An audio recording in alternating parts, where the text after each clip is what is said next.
퇴근길에 비가 내리고 있었는데 항상 거기 그 길 쪽으로 가고 있는데 제 앞쪽 차량 쪽으로 보다 보니까는 이거 뭐야? 역주행을 한 거예요. 저도 자세히는 잘 모르겠는데 앞차를 가로질러서 역주행을 해가지고 들어간 것 같거든요. 골목 쪽에 보다 보면은 식당가가 하나가 있었거든요. 급하게 들어가려고 하다 보니까는 바로 역주행을 한 것 같아요. 국민신문고 쪽에다가 일단 게시판에다가 남겨놓긴 했는데 차량 번호 같은 거를 확인을 잘 못해가지고 조회가 안 된다고 하더라고요.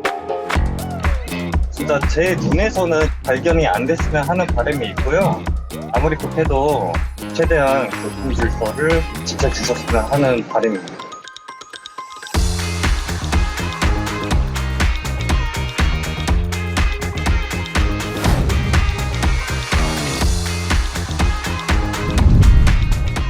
외근을 갔다가 빨리 퇴근을 하는 날이었는데요. 앞에 이런 큰 탑 화물이 있었습니다. 그래서 앞에 상황이 전혀 보이지 않는 상황이었는데 설 수 있을까 싶을 생각이 들면서 브레이크를 꽉 잡았거든요. 다행히 차가 잘 서서 부딪히진 않더라고요. 우측에 편의점이 있습니다. 그 편의점에서 저희 쪽으로 가기 위해서는 엄청나게 많이 돌아가야 됩니다. 본인의 이제 편의를 위해서 역주행과 중앙선 침범을 동시에 해서 진입을 한 것 같습니다. 번호가 인식이 안 되더라고요. 그래서 될란가 싶었는데 경찰분들께서 일을 열심히 해주셔가지고 벌점을 가장 크게 줄 수 있는 중앙선 침범 과태료 6만 원에 벌점 30점이 부과되었습니다. 아마 그 시간대에 방범 카메라를 이제 보고 추적한 것 같습니다. 이 도로는 모두가 함께 쓰는 공공의 이런 장소이기 때문에 서로가 약속한 교통 법규를 잘 지키면서 매너 있는 운전을 좀 해주셨으면 싶습니다.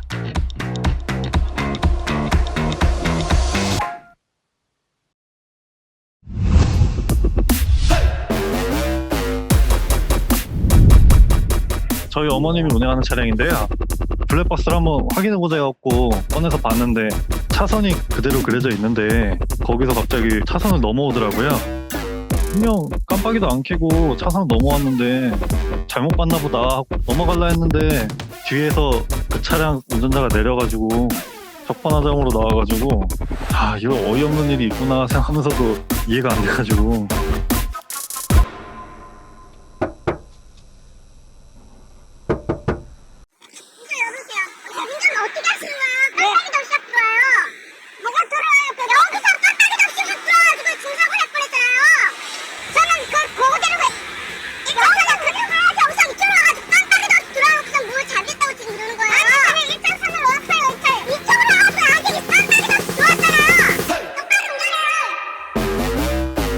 상대 차주가 막 뭐라 하길래 내려서 뭐라 하려다가 참고 그냥 나왔다더라고요. 2차로인데요. 좌회전하는 차로 하나 늘어나서 차로 3개 있는데 차선이 이제 잘 안 보였나봐요. 그래가지고 넘어온 거 아닐까 싶기도 하고 분명히 영상으로 봤을 때는 깜빡이가 안 켜져 있거든요. 근데도 차선을 넘어와서 사고 낼 뻔하고 적반하장으로 나와가지고 아직도 이런 운전자가 있구나 싶기도 하고 면허 교육체계 좀 바뀌었으면 좋겠다 싶기도 하고 그런 생각이 좀 들더라고요.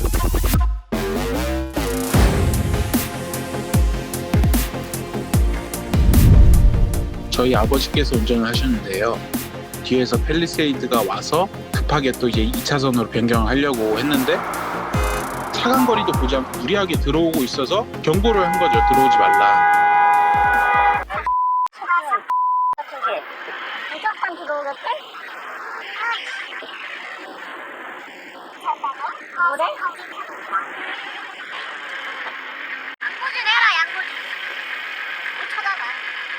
야, 이 짱 새끼가 왜 말을 이렇게 막히게 처음부터? 나 알아? 누구네? 참. 저기요. 아니, 왜 말을 그렇다고 그러냐고, 왜? 사고 날 뻔했잖아. 당신 밀고 들어왔잖아. 뭘 밀고 들어와?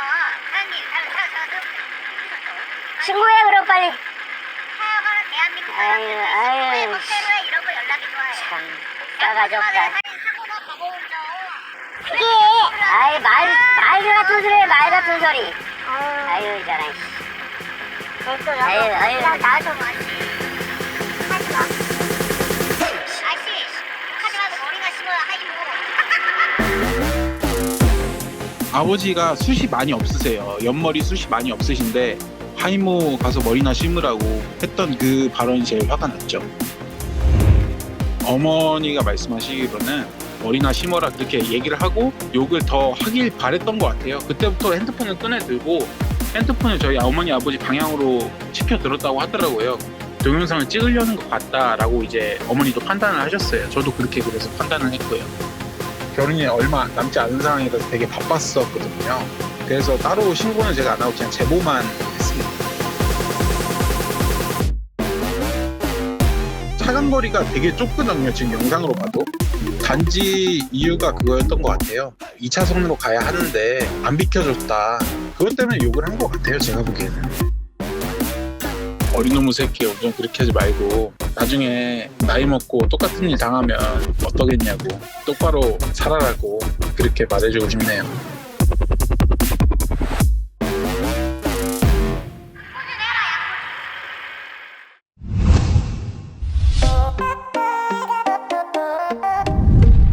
어머니를 모시러 가는 길이었는데요. 우회전하는 도중에 오토바이가 역주행해서 제 앞으로 갑자기 이제 끼어들었는데 놀라서 살짝 빵을 했는데 서더라고요. 제가 그냥 아무 일 없듯이 쭉 가고 있었는데 그대로 또 쫓아오더라고요. 아마 제가 클락션을 눌렀다는 이유 때문인 것 같은데 좀 많이 화가 나셨던 것 같아요. 그냥 클락션 때문에.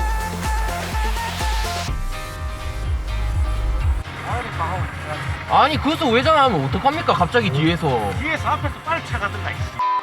욕하지 마세요. 왜 욕을 한대요? 욕하지 마세요.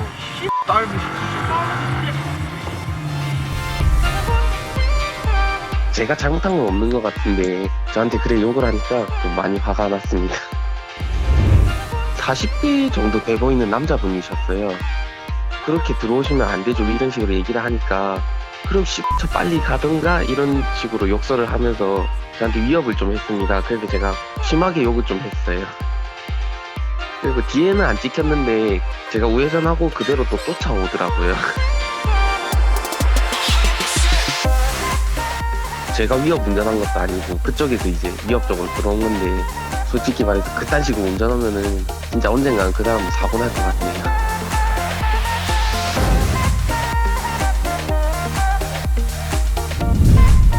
저녁에 친구들하고 세차를 하러 갔는데요.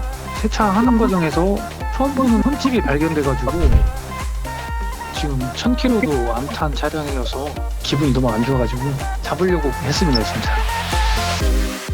주차 라인 있는 데다가 제가 주차를 해놨어요. 맞은편에 오던 오토바이 운전자가 바카스병을 던지셨더라고요. 아마 먹고 풀숲에다가 던지려고 한 것처럼 보였더라고요. 보니까 저희 회사에 자주 배달하던 배달원이셨어요. 마침 결제받으러 오셨더라고요. 왜 그랬는지 궁금하긴 해가지고 혹시 바카스 드시지 않았냐고 여쭤봤거든요. 지금 뭐지? 그랬더니 흠칫 놀라시더라고요. 미안하다고 하시면서 합의 보신다고 하고 인정을 바로 하시더라고요. 범인은 바로 당신이!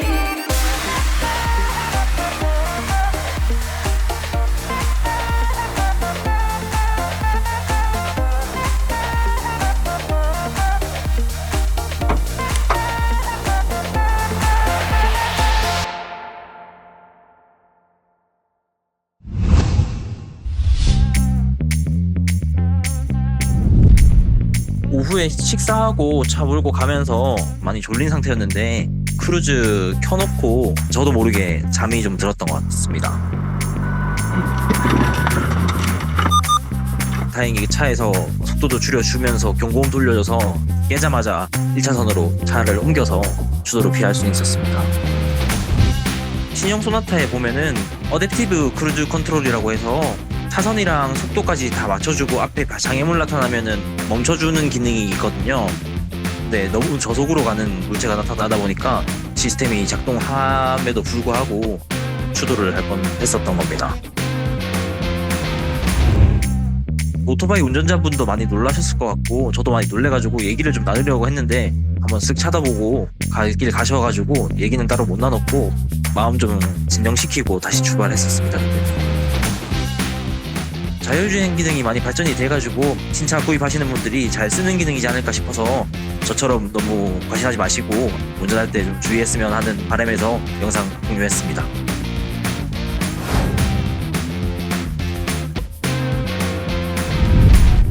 반자율 모드로 주행 중이었는데요. 졸음운전을 한 건 아닌데 뭐가 밝길래 이게 뭐지 하고 보다가 앞에 차가 있어서 차를 박은 상황이었습니다. 경찰차가 1차로에 정차되어 있었고요. 다행히도 경찰차에는 사람은 없었고 소렌토 차량 주인이 음주했었나봐요. 역주행하다가 차를 버리고 도망간 상황이었습니다. 제가 잠깐 기절했다가 눈 떴는데 경찰분들 다 오셔가지고 괜찮냐고 하는 상황이었고 제일 먼저 하시는 건 음주 측정 먼저 하시더라고요. 차 다 정체돼 있고 저 때문에 고속도로다 보니까 교통 정리하는 상황이셨고요. 저 때문에 이렇게 돼서 너무 죄송했었습니다. 견적이 2,100만 원 나왔어요. 그건이 안 된다고 해서 중고로 차를 팔아버렸어요. 수리를 안 한 상태에서. 경매해가지고 차 고치시는 분들이 사가서 중고차로 다시 판다고 하시더라고요. 반자율을 너무 믿으면 안 되겠다는 생각 되게 많았고요. 과속은 물론 방심도 하지 말아야겠고 다들 주의하셨으면 좋겠다는 생각으로 제보하게 됐습니다.